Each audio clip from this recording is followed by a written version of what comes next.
Hello everyone. Today let's make snake gourd or Podalanga or Padavalanga, whatever you call it in your regional language.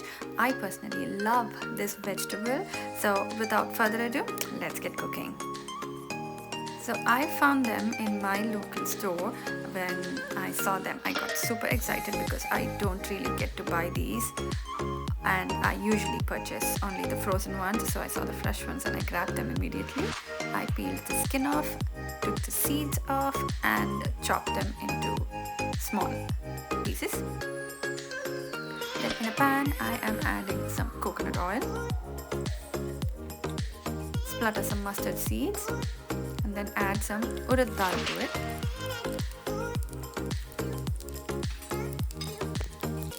Next add in some curry leaves and slit green chilies and some finely chopped onions. I have about 2 small onions here. Give this a good mix, saute them well. Once the onions have wilted slightly, add in your chopped snake gourd. Give this a good mix.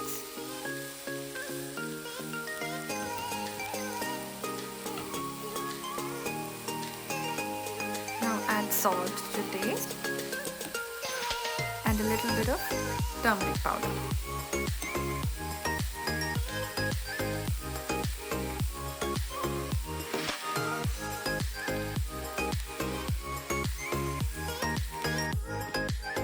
Now close and let them cook fully through. Meanwhile, I have roasted gram dal here. I am going to blend this the slightest bit to make it a coarse powder like this. It looks a little fine, but it is actually coarse. Check on your vegetable. You can see how they have turned almost translucent. Now will be the right time to add in your roasted gram dal. Add them in batches. First give this a good stir. Let it absorb all the moisture